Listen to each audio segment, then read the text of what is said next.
Amén, gloria al Señor. Démosle un fuerte aplauso al Señor. Muy bien, Dios es bueno, Dios es fiel. Muy bien, vamos a hablar de un tema, el título del mensaje es ¿quién nos separará?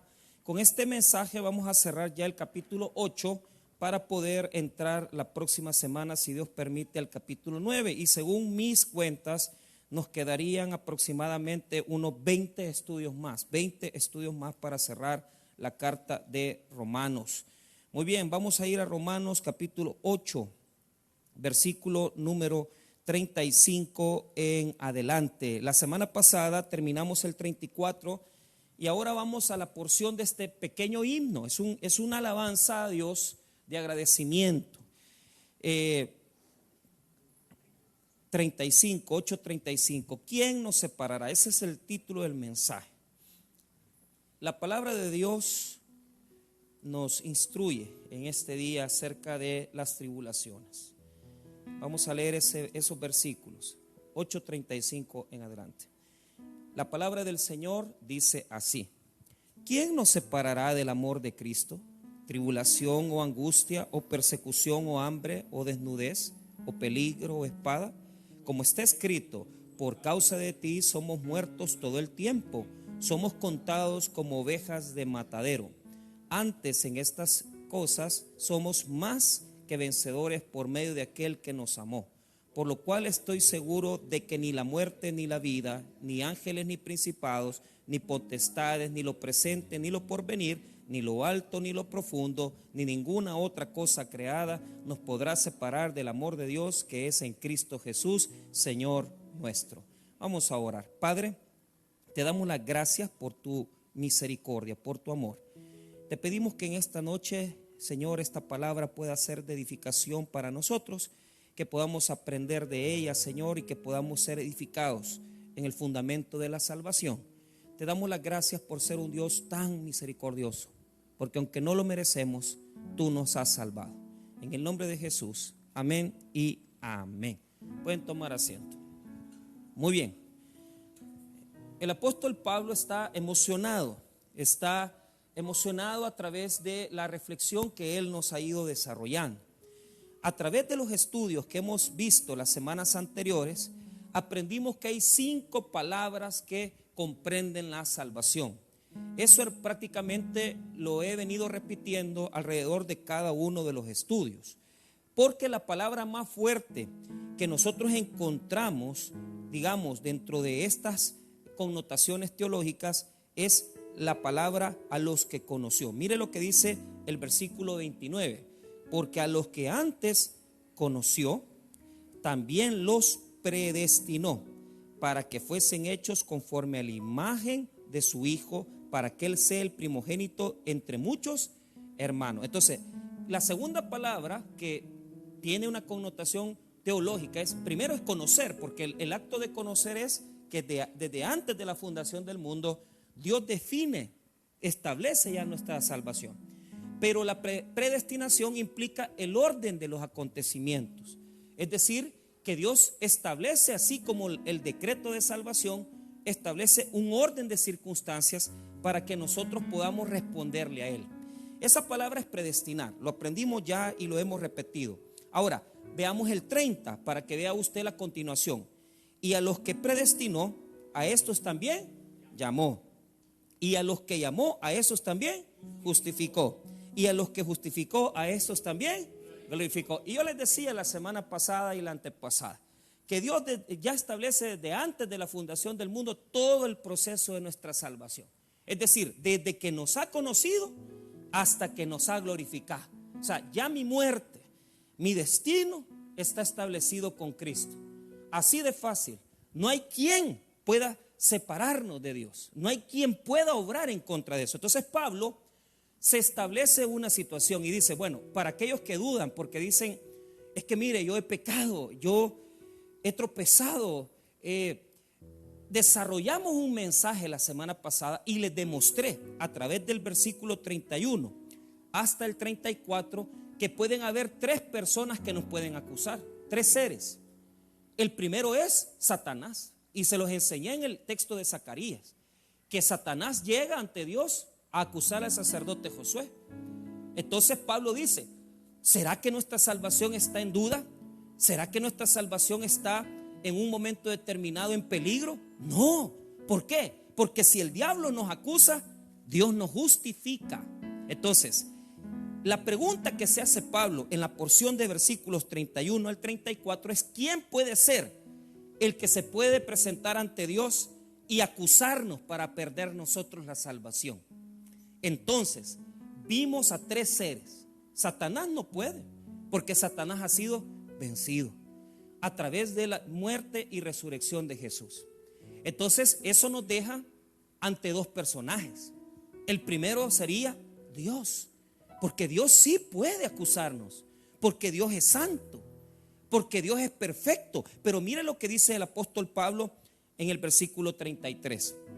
¿Quién acusará a los escogidos de Dios? Esa es la pregunta. ¿Quién? Respuesta: Dios es el que justifica. Dios no puede condenarnos. ¿Por qué? Porque Dios mismo es el que estableció nuestra salvación. ¿Qué quiere decir eso? Que Dios no nos va a juzgar, porque ya hemos creído en Jesús como Salvador. No puede Dios juzgar a quienes Él ha salvado. Dios es el único ser que podría condenarnos, porque es el único que puede acusarnos de pecado, porque verdaderamente Él es el único ser santo. Pero ¿sabe cuál es el punto? Que Dios no nos va a condenar, porque Él nos ha salvado. Y si ya nos salvó, no nos puede condenar. Entonces, en el listado de gente que nos puede acusar queda un personaje. ¿Y quién es ese personaje? Jesucristo. Mire lo que dice de Jesucristo, 34. ¿Quién es el que condenará? Puede ser Jesús, sí, pero ¿cuál es el problema? Mire lo que dice el versículo. Cristo es el que murió, más aún el que también resucitó, el que además está a la diestra de Dios, el que también intercede por nosotros. Entonces, cuando Jesús muere y resucita, adquiere una nueva dignidad. La posición de estar al lado de Dios, óigame bien, no solamente lo pone en la misma dignidad de Dios. Esto rompe con todos los esquemas. ¿Por qué? Porque ahora en la teología hay esfuerzos de querer desvirtuar la divinidad de Jesús. Por ejemplo, está el libro de Larry Hurtado, Cómo Jesús llegó a ser Dios. Y cuando yo leí ese libro, yo perdí mi tiempo nada más, porque lo resume, que Larry Hurtado resume y dice: es que lo que pasa es que fue una bomba, ¿verdad? Una bomba histórica, porque no se explican cómo los cristianos adoraban a Jesús. Yo sí me lo explico, y me lo explico muy sencillamente. Y es que Jesús murió, resucitó y se presentó ante sus discípulos. Y los discípulos creyeron y vieron que lo que él decía, que iba a vencer la muerte, era verdad, hermano. Y en menos de 30 años ya Jesús era divinizado, ya era Dios. Todos lo divinizaban. Entonces Larry Hurtado hace un esfuerzo comparando las religiones, ¿verdad? Como el budismo y otros tipos de religión, en la cual se ha divinizado a los seres. Pero Jesús, hermano, tiene una característica: es el único que ha muerto y ha resucitado, y no conocemos su tumba. Por eso es diferente. ¿Qué es lo que pasa con Jesús? Jesús está a la par de Dios, está al mismo lado de su dignidad. ¿Y qué está haciendo Jesús? Está acusando a sus hijos, está acusando a los hijos de Dios, está viniendo y acusando a los que somos pecadores. No, ¿qué está haciendo? Intercediendo por nosotros, porque Él es nuestro abogado. O sea, el único que podía acusarnos y condenarnos, nos está defendiendo. Imagínense cómo la podemos con el abogado. A mí me da tristeza. Mire, mucha gente se me acerca y me dice: pastor, ¿qué puedo hacer por mis hijos? ¿Qué puedo hacer por mis parientes? Este domingo se me acercó una hermana y me dice: logré hablar, porque le acaban de detener a su hijo. Acabo de hablar con el procurador, acabo de hablar con el fiscal esta semana, pastor. Y claro, el problema es que si usted se ve en el régimen, es bien difícil que usted se libre en los primeros días de ese proceso. Pero entonces yo le digo a la hermana: mire, hermana, y nosotros que estamos entrando a los penales y que vemos cómo están ellos ahí, yo estoy viendo, hermano, que hay mucha gente. Mire, fíjese que fui a Tonacatepec esta semana y fuimos a este penalito, ¿verdad? Y fíjese que me pasó algo. Prediqué un mensaje a los jóvenes, porque todos son menores de edad, y los mandan ahí bajo una condición, ¿verdad? Como han estado metidos en pandillas, pasan ahí presos 2 años, pero normalmente ellos salen libres. Pero el problema es que cuando salen libres, o se meten más a la pandilla, o se apartan de la pandilla. Pero noté algo, fíjese que bien duro, yo sentí que hubo oposición ahí. Y los jóvenes se me quedaban viendo, pero no eran tocados. Y se lo digo que yo venía orando desde la madrugada, yo decía, Señor, dame palabra. Y yo prediqué, pero los hipotes duros, endurecidos de su corazón. Y yo me pregunté, ¿y por qué estos jóvenes? Incluso cuando el pastor estaba cantando, el pastor Villalta estaba cantando, yo veía la actitud de ellos, todos soberbios, raros. Entonces después entendí algo, todos son hijos de cristianos, pero el problema es que como no han sufrido, como no han padecido dolor, por eso es que se endurecen y orgullosos. Y como el más machito de todos iba caminando así, como que así, sin mentirle. Y ahí venía el otro de un deco detrás, caminando igual. Entonces, y cabal, si uno levantaba la mano, el otro lo levantaba. Entonces, ¿cuál es el punto? A veces nos endurecemos tanto y nos ponemos en una actitud para con Dios, cuando Él, hermano, está dándonos todo el favor y la gracia de decirnos, mira, no te preocupes, he perdonado tus pecados. Él es nuestro abogado. Pero nosotros, ¿qué hacemos? Nos endurecemos. Queremos hacer las cosas a nuestra manera y creemos, hermano, que podemos salirnos con la nuestra. Nunca nos vamos a salir con la nuestra. Hermano, la única manera de recibir al mejor abogado del mundo es Jesús, es creyendo en Él, es humillándonos ante Él, reconociendo nuestros pecados ante la presencia de Dios. Ahí tenemos nuestro abogado. Ni el diablo puede condenarnos, ni Dios nos va a condenar, ni Jesús, su Hijo amado, puede condenarnos, que es el único que podría. Ahora, ya entendemos algo. Nuestra salvación está segura. Diga conmigo, nuestra salvación está segura. Ahora nos planteamos algo más. Pablo dice, por si acaso, vamos a plantear el problema desde el amor de Dios. Entonces, sin que ustedes se dieran cuenta, cuando uno va leyendo el versículo 31 32, ahí aparece el amor de Dios por nosotros. ¿Por qué? ¿Por qué? Mire ahí el 31, léalo conmigo. ¿Qué pues diremos a esto? Si Dios es por nosotros, entonces, si el grande Dios, Rey del universo, está a nuestro lado, hermano. Un hermano me dijo todavía este fin de semana, pastor, ¿y cree que si hablamos con el pastor Junior para que hable con el presidente puede sacar a mi hijo? Hermano, ahí hay un montón de hijos, de directivos, de hermanos de la iglesia, y no se puede hacer nada. Nosotros como hombres no podemos hacer nada, pero Dios sí puede. ¿Sabe por qué? Porque Dios es por nosotros. ¿Cómo pues? Que Él esté a mi lado. ¿Qué más le puedo yo pedir a la vida? Si imagínate que el presidente te hiciera un favor a vos. Mira, qué bueno sería. Pero a mí lo que me gusta es que Dios me haga favores, porque Él sí no se equivoca, hermano. Y le voy a decir algo, el favor de Dios es más grande que el de todo ser humano, hermano. Se lo puedo asegurar y decir que a mí nunca Dios me ha fallado. Jamás en mi vida, nunca Dios me ha fallado, hermano. Que Dios esté de mi lado, yo lo alabo. Pero más alabo lo que dice el 32. Mire, Él no tomó, Él no perdonó ni a su propio hijo por mí. Mire lo que dice el versículo número 32. El que no escatimó ni a su propio hijo, sino que lo entregó por todos nosotros, ¿cómo no nos dará también con Él todas las cosas? Y les expliqué ese versículo, que todas las cosas no es todo lo chunches, sino que todo lo que es para nuestra salvación. O sea, hermanos míos, ¿cómo Dios no nos amará que entregó a su Hijo Jesús? No escatimó, en el griego quiere decir que no tuvo, hermano, ni misericordia. O sea, no perdonó. Eso lo traduje yo del griego. No perdonó ni a su propio hijo, dice, por amor a usted. Imagínense, hermano. ¿Nos ama Dios o no nos ama? Ahora vamos a ver cómo Cristo nos ama. Veamos el versículo número 35. ¿Quién nos separará del amor de Cristo? Ahí está, mire, enfatizando. Ya nos demostró que Dios nos ama. Amén.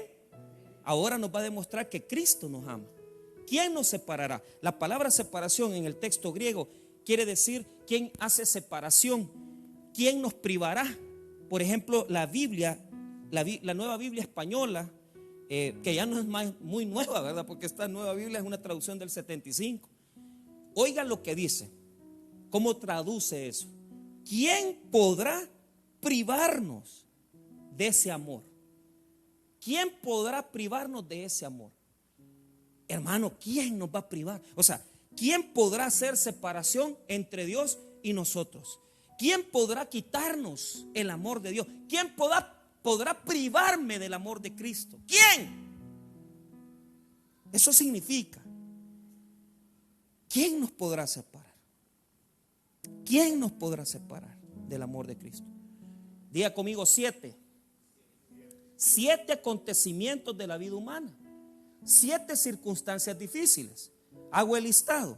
Mire lo que dice el versículo 35. Tribulación o angustia, o persecución, o hambre, o desnudez, o peligro, o espada. Contémoslo. Tribulación, angustia, persecución, hambre, desnudez, peligro o espada. 7 elementos conformados, porque son 7 situaciones que el ser humano puede vivir en su vida, pero son condiciones humanas. Son condiciones humanas, preocupaciones humanas, situaciones humanas. 7 grandes elementos que puede vivir una persona en su vida. Comencemos por el primero. Diga conmigo tilipsis. Esa es una palabra que usted va a encontrar mucho en las escrituras. ¿Por qué? Tilipsis es la misma palabra para hablar de la tribulación final. Y tilipsis es la misma palabra para hablar de tribulación. Por eso se traduce tribulación.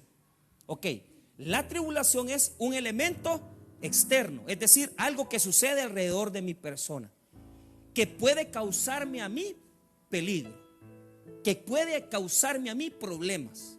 ¿No es cierto, hermano, que a veces las cosas se ponen difíciles? ¿No es cierto, hermano, que hay una presión externa en nuestros problemas y dificultades? Sí.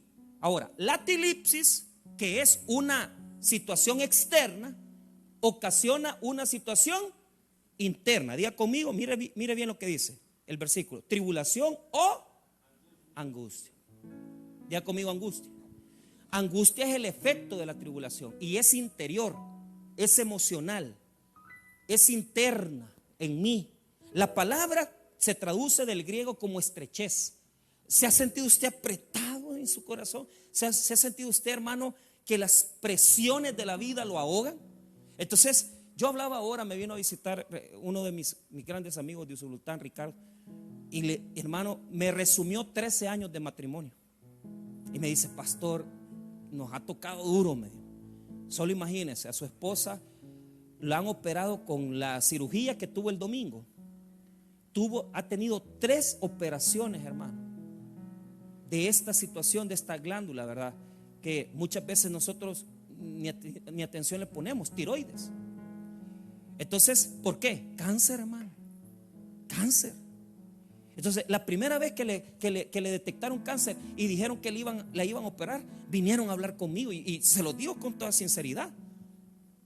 Yo no sabía qué decir, porque joven, una muchacha de 38 años, 2 hijos, hermano. Y así, imagínate cáncer, que te digan que tenés cáncer y no sabes si vas a vivir. Pero yo me acuerdo que le dije, mire, le digo, no se sienta que Dios la está castigando. ¿Por qué? Porque ¿qué es lo que están notando ustedes en este listado? Que los cristianos, a pesar que somos cristianos, vamos a pasar por tribulación, angustia. El problema es esos pastores que predican la prosperidad y le dicen a la gente, no te vas a enfermar, declara que sos sano, declara que estás sin enfermedades. Mentira, hermano. Nosotros como creyentes vamos a pasar por tribulaciones, y muchas veces no es porque Dios nos está castigando, sino que porque parte de nuestra vida cristiana, hermano, el sufrimiento, la necesidad, la escasez es parte de la vida del creyente. No nos vamos a poder salir de ahí. Entonces me dice Ricardo, pastor, me dijo, la primera vez que vinieron, ahí los senté a los 2 y hablé con ellos, ella lloró mucho. Bueno, entró a la cirugía, pum, le sacaron, digamos, la parte más difícil. Después la pusieron en quimioterapia. Nos fuimos a reunir a Metrosur. Ahí oré por ella. Pero ¿cuál es el punto? La tuvieron que volver a abrir porque le quedó situaciones cancerígenas. ¿Y qué le decís vos? ¿Qué le decís? Eso fue hace 2 años. ¿Qué le decías a una joven de 38 años que tiene 2 hijos? Que no ha hecho cosas malas como para que Dios la está castigando, ¿verdad? Y se puso le pusieron sus quimioterapias, toda la cuestión. Hermano, y en esta última ultra hace, ¿qué? Unos par de meses la vamos a tener que operar otra vez. Imagínense qué barbaridad. Pero ella no es igual. Diga conmigo, ya no es igual. Porque a través del sufrimiento ella ha conocido más a Dios. Ella se puso a servir en Santa Rosa de Lima. Ricardo se puso a predicar en jóvenes. Entonces dice Richard: mire, pastor, esta última vez que la llevé, bien diferente, me dijo. Porque para comenzar, en las otras 2 operaciones la hicimos en el privado y estuve yo con ella. Pero en esta operación no, la tuve que dejar en el seguro. Pero otro punto: el domingo, siempre que vamos a operación, siempre le pregunto: ¿qué querés que? Entonces ahora ella le dijo: mira, le dijo, antes de ir a la operación, llévame, quiero tomarme una sopa, una mariscada, le dijo. Entonces, pero dice él, diga conmigo, estaba tranquila. Ya no estaba como al principio. ¿Por qué? Porque ahora confía que su vida está en las manos de Dios. A través del dolor, hermano. ¿Sabe qué? Se fue a comer una gran sopa allá al puerto. Ricardo la llevó y la operaron el domingo. Y entonces al final del domingo ya el doctor Enoch me dijo: mire, pastor, gracias al Señor, dice que el médico que la operó no encontró absolutamente nada. La limpió, le quitó todas sus glándulas, solo lo mandó a biopsia. Pero me contó algo, Ricardo, bien bonito. Dice, oíme bien, dice que en la misma situación que estaban operando a Mirtala, a la par de ella estaba una muchacha que el cáncer lo tenía aquí, mire, y que estaba con drenos. Y ella pensó: pudo haber sido peor para mí. Fíjense que muchas veces, hermano, ahora ella anda unas cicatrices que poco se le nota, y ha prometido venir a dar un testimonio aquí. Pero ¿sabe qué? A veces son necesarias esas cicatrices para saber que aunque estamos en la peor de las crisis, Dios no nos ha dejado de amar nunca, hermano. Jamás. ¿Vos sentís que estás siendo castigado? No, hermano, oíme bien, esas son tus emociones. Que decís: Dios me ha abandonado, Dios me ha dejado. No, hermano, Dios te ha amado, aún en la tribulación o angustia.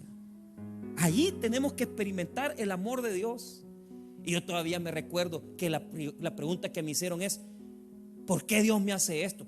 3 operaciones, hermano, 3 veces rajarlo a uno. No, hombre, eso requiere una gran fe, hermano. Pero ¿sabe qué? La fe tiene que ser probada. Diga conmigo, la fe tiene que ser probada. Tiene que pasar por el horno. Ahí no hay quien nos libre de eso. La fe tiene que ser pulida, purificada, limpia. Y a veces vamos a sentir ese vacío en nosotros, que Dios nos ha abandonado. Pero yo quiero decirle algo. Le respondo con la misma pregunta que Pablo hace: ¿quién nos podrá separar del amor de Cristo? Ni tribulación, ni angustia. Veamos las otras 2. Es lo que dice: persecución o hambre. La persecución era experimentada por los cristianos del primer siglo. La persecución era experimentada por aquellos creyentes del primer siglo, y les iba muy mal. Tenían que morir, tenían que padecer. Pablo mismo tuvo que experimentar la persecución por muchas veces. Igualmente el hambre. Hermano, el hambre es bien terrible. Y se lo digo yo, no me jacto de nada, pero yo he visto hambre. O sea, yo he visto gente padeciendo hambre. Las primeras veces que íbamos a las islas, hace muchos años, hace quizás unos 10 años. Yo me acuerdo cuando el doctor Mario Rodríguez le preguntó al niño: mira, le dijo, ¿y vos cuántas veces comes carne? Cada 2 meses, le dijo. Y el niño panzoncito, ¿verdad? Porque de parásitos. Y los niños, hermanos, fumando ahí para sacar curiles, ¿verdad? Y de eso comen. De eso comen. Pero a mí me pasó cuando llegué a Puerto El Triunfo también. Yo me acuerdo que en una Navidad llegamos a dejar juguetes a los niños de Puerto El Triunfo y los pescadores que están ahí, les pregunto yo, mire, ¿y cómo es que la pesca? No, me dice, si no hay pesca, me dijo, no comemos. Y hay días, ahí pasamos, sabemos pasar.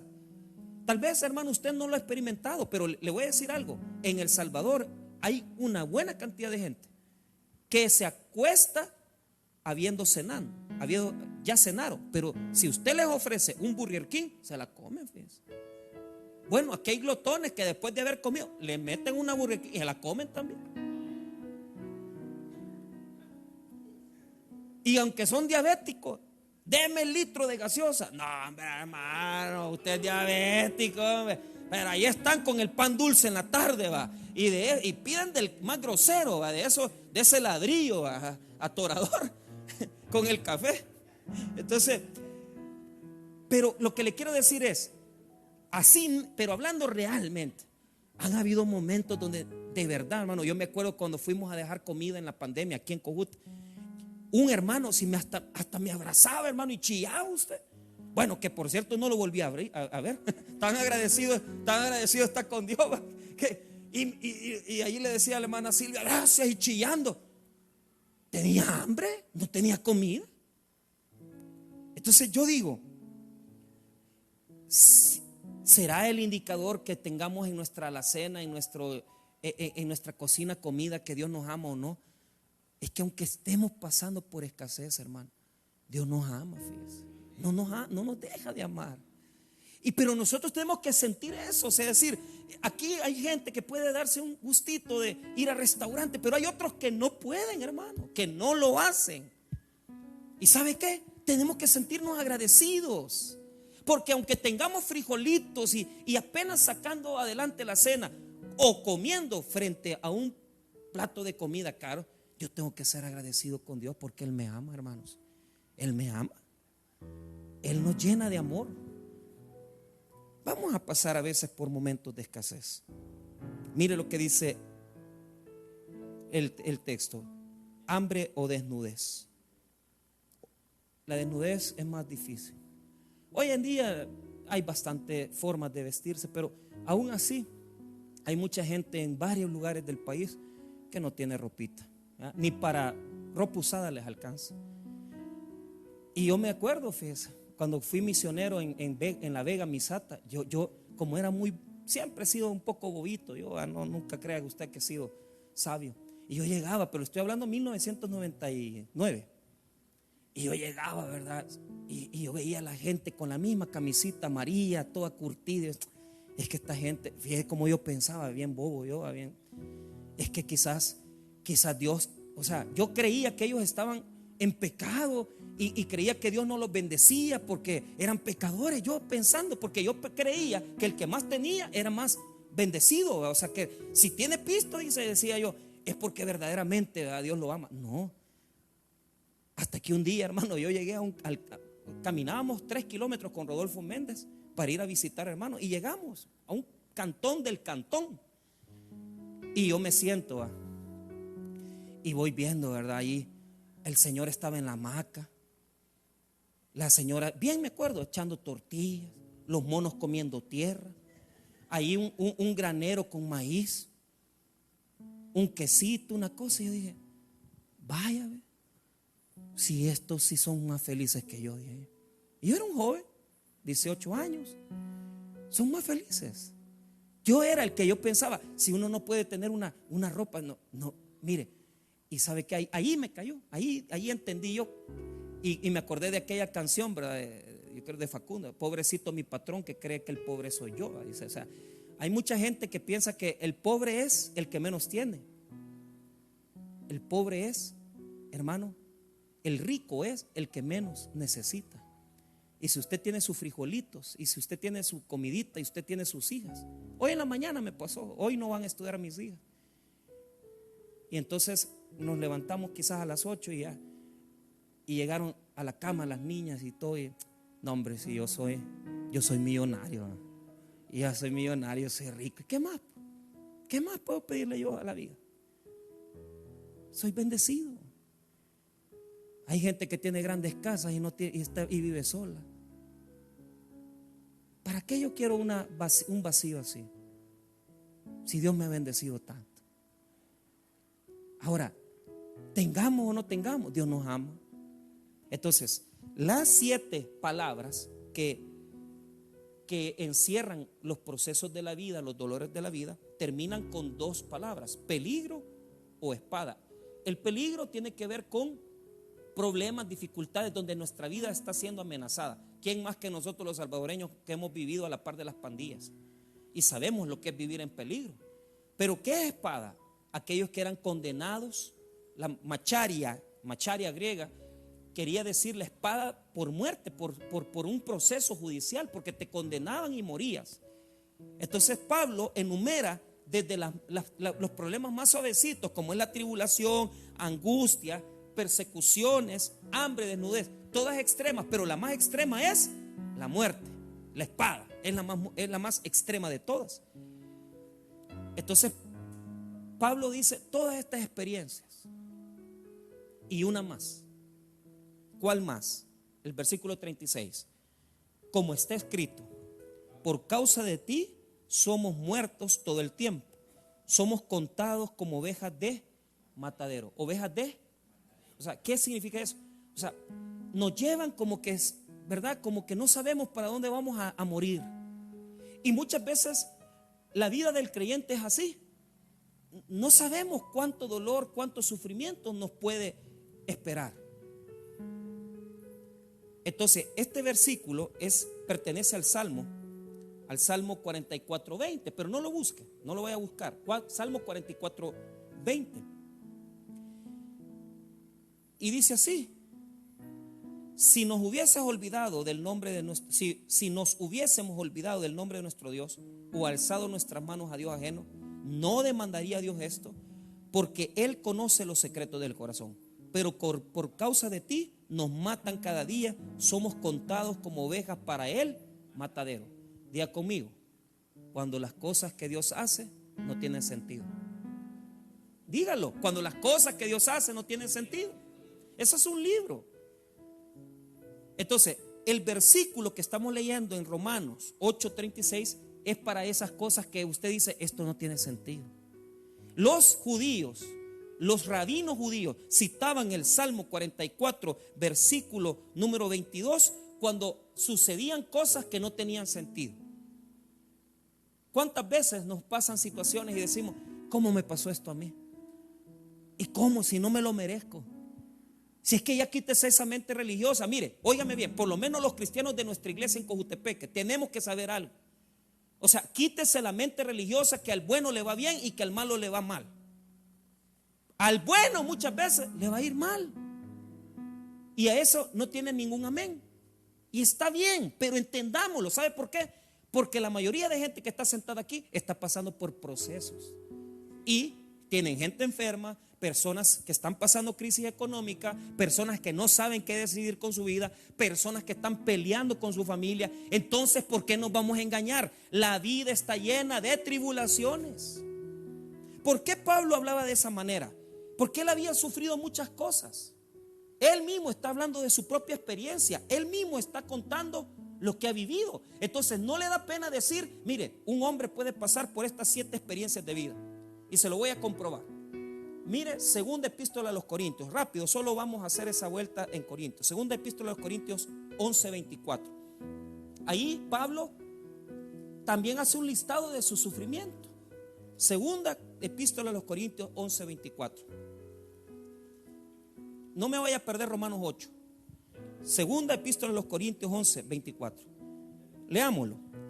De los judíos 5 veces he recibido 40 azotes menos 1. 3 veces he sido azotado con varas, 1 vez apedreado, 3 veces he padecido naufragio, 1 noche y 1 día he estado como náufrago en alta mar, en caminos muchas veces, en peligros de ¿qué? Ahí aparece, mire, palabra peligros, ahí está: peligros de ladrones, peligros de los de la adivinación, peligros de gentiles, peligros en la ciudad, peligros en el desierto, peligros en el mar, peligros entre falsos hermanos, en trabajo y fatiga, en muchos desvelos. Ahí está: en hambre y sed, en muchos ayunos, en frío y en desnudez. Ahí está desnudez también. Y además de otras cosas, lo que sobre mí se agolpa cada día, la preocupación por todas las iglesias. Vaya, ¿y usted qué? ¿No es su misma experiencia? ¿No es nuestro mismo dolor? Entonces, ¿por qué nos engañamos? Y decimos, no, los cristianos no sufrimos. Claro que sí, sufrimos. Pero hay un detalle. Mire el verso 37. Antes, en todas, Romanos 8:37. Mire el 8:37. Mire cómo vamos a coronar esas cosas. Todos los sufrimientos de la vida, más las cosas que no tienen sentido. Romanos 8:37. ¿Lo tiene? Léalo conmigo. Antes, en todas estas cosas, somos más que vencedores por medio de aquel que nos amó. Somos más que vencedores, porque aunque vienen las tribulaciones, circunstancias difíciles, mire, lo que dice Joel Osteen no es muy cierto. Joel Osteen dice, tú eres un campeón. Su libro más vendido, Descubre el campeón que hay en ti. ¿Cuál campeón? Si nosotros no somos campeones. ¿Por qué? Mire lo que dice el 37.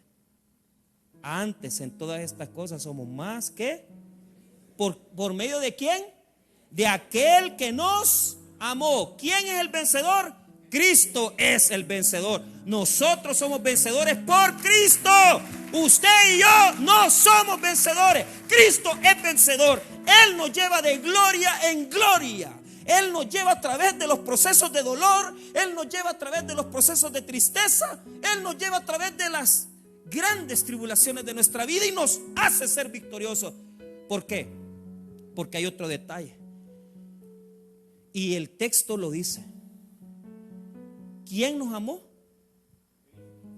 ¿Usted? No. El amor a usted no le alcanza. Porque hay días que usted ni a Dios quiere. Hay días que usted ni orar quiere. Usted hay días que usted no ama a Dios. Si somos infieles. ¿Por qué? Si hay un partidito, nos vamos a echar el partidito. Si hay un bailecito, nos vamos a echar un bailecito. Pero ¿sabes qué? ¿Sabes qué? La novela también, hoy le dicen series, Netflix. Pero las mismas series son las mismas novelas de mi tiempo. María Mercedes, María la del Barrio, todas las Marías, ¿verdad? Los doramas, otras. Yo me estaba echando un dorama fino. Se llama Doctora X. Coreana. No, hombre, hermano. Si esa doctora, yo nunca fallo de decir. Y es cierto, ninguno se le morí. Pero bien bonita la coreana. ¿Para qué le voy a mentir? Pero bueno. Ahí búsquela ahí, al verla allá. ¿Sabe cuál es el punto? ¿Sabe cuál es el punto? En esta película del cristiano, nosotros no podemos amar a Dios para sostenernos en todo. Es Él el que nos ama a nosotros. Y por eso, aún en las peores situaciones, el amor de Dios nos sostiene, hermanos. El amor de Él es el que nos ama. Nosotros no nos alcanza, somos humanos.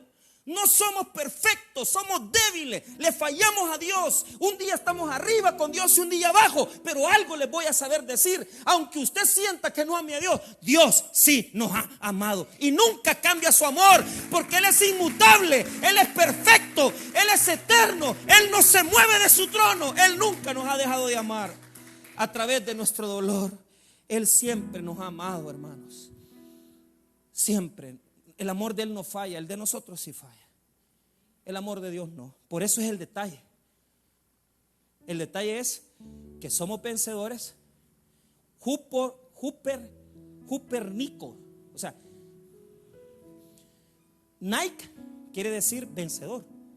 Entonces, cuando dice Hooper en griego, dice sumamente vencedor. O sea, no somos vencedores, somos más que vencedores. La Nueva Biblia, bueno, la Dios habla hoy, dice así.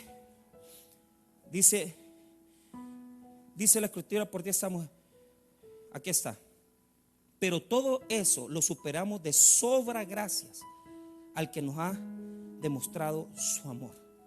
Es decir, en Dios habla hoy, dice así. Pero en todo esto salimos más que vencedores por medio de aquel que nos amó. La idea que da el griego es la idea de, en la en esta traducción, pero todo eso lo superamos de sobra gracia. O sea, somos más que vencedores por Cristo. O sea, es una superación, nos sobra. Somos más, sumamente más, jupernicos, o sea, es más allá. O sea, no es un poquito de vencedores, somos mucho más que vencedores a través de Jesús. Los antiguos leían un texto de Macabeos que no se lo voy a leer, pero me hubiera gustado, a donde estaba la madre con sus hijos que son asesinados. Entonces los antiguos judíos, los rabinos decían que cuando pasan cosas que no entendemos, somos más que vencedores por eso. O sea, podemos aplicar ese dicho de ese texto: somos contados como ovejas de matadero, antes en todas estas cosas somos más que vencedores. Les quería haber leído ese texto de Macabeos, pero no se lo puede leer, grandísimo y no vale la pena. Pero es una madre que le mataron sus hijos y no se podían explicar. Entonces allí se aplica eso: somos como contados como ovejas de matadero. Muchas veces vamos a hacer así, que decimos: ¿y por qué nos pasó esto? No se preocupen, no se preocupen, Dios lo sigue amando. Aunque usted sienta que Dios está lejos de usted, Dios lo sigue amando. Ok, cerramos esto, versículo número 38. Ahí hay una partícula conectiva: por lo cual estoy seguro. Ok, aquí, oíme bien, ya nos hizo un listado de 7 tribulaciones humanas, pero faltaba posiblemente alguno dirá: pero habrán otras cosas que nos pueden separar de Dios. Habrán otras cosas que nos pueden separar de Dios. Entonces Pablo hace 10, aquí hay 10 palabras. Todas están en parejas. Solo 2 se agregan, que son adicionales. Ya se las voy a explicar. Pero para que tenga una idea, vamos a ver las parejas del verso 38. Por lo cual estoy seguro de que ni la muerte ni la vida. ¿Por qué? La muerte es la experiencia más extrema, pero aún allí en la muerte Dios nos ama. Y yo lo he visto cuando la gente va a fallecer y son cristianos y me dicen, la mayoría me dicen: ya estoy listo para estar con el Señor. O sea, la muerte no nos separará, pero ni la vida. ¿Por qué? Porque a veces la vida es dura. Cuando la gente me dice: ¿quiere un cafecito? Sí, le digo yo. ¿Cuántas de azúcar? Ninguna. ¿Por qué? Porque la vida es amarga, les digo yo siempre, ¿va? Entonces, y es cierto, la vida es dura, tiene sus sinsabores, tiene cosas bonitas, ¿verdad? Y bonitas y logros y orgullo, pero tiene muchas cosas duras. Tiene muchas cosas duras. Entonces, ni la muerte ni la vida dura no nos puede separar. Ahora, veamos lo otro. Si las cosas de la vida están ahí, ahora veamos las cosas espirituales. Ni ángeles, ni principados. Los principados son demonios. La Biblia, la NBI, la Dios habla hoy, traduce como demonios. Entonces, ni los ángeles, que tienen un gran poder, ni los demonios, que también tienen poder. Pero agrega, ahí está el tercer elemento, porque es las únicas 2 palabras que están sueltas. Miren lo que dice: ni potestades. O sea, en la terminología griega, esas potestades son jerarquías demoníacas también. Porque hermano, hay todo un cosmos, hay todo un sistema satánico atacando. O sea, y el sistema del diablo trabaja en orden. Y eso se ve en Efesios, que los demonios tienen jerarquías. Entonces Pablo dice: todos los elementos angelicales, ni un ángel ni demonios, que son ángeles caídos, pueden separarnos. No pueden. Ni la vida ni la muerte, ni los ángeles, ni principados, ni potestades, que son elementos negativos también espirituales. Ahora, ni lo presente ni lo porvenir. O sea, lo que estamos viviendo, ni lo que viene por delante. O sea, ni otra pandemia no nos puede separar. Usted puede tal vez decir: ya no amo a Dios, pero Dios lo ama a usted. Qué increíble Dios.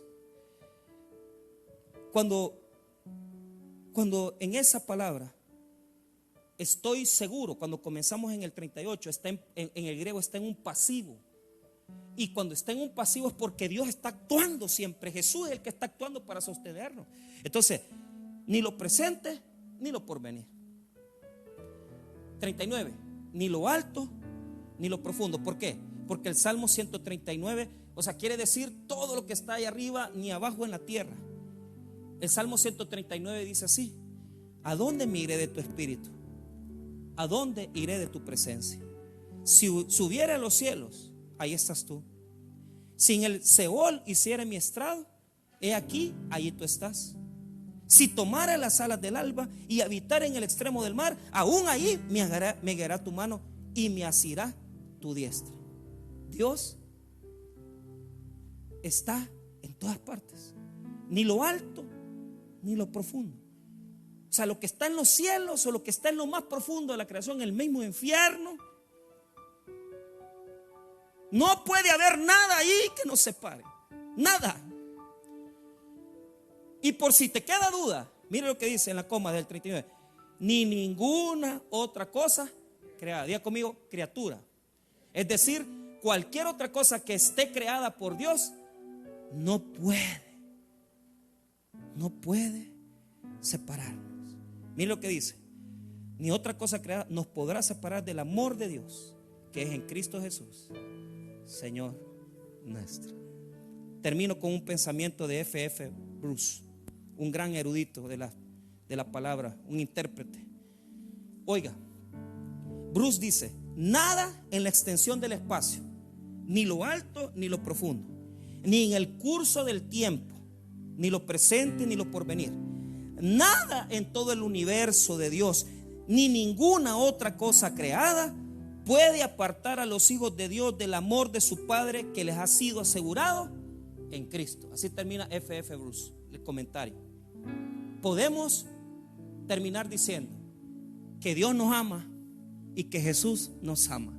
Por tanto, ninguna condenación hay para los que están en Cristo Jesús. Ojo, mire cómo comenzamos el 8.1. 8.1, léalo. Ahora pues, ninguna condenación hay para los que están en Cristo Jesús, los que no andan conforme a la carne, sino conforme al Espíritu. Diga conmigo: ninguna condenación hay para los que están en Cristo Jesús. No hay nada en el mundo, no hay nada en la existencia, no hay nada creado que nos pueda separar del amor de Dios que es en Cristo Jesús. Vamos a orar, hermano. Gracias, gloria al Señor.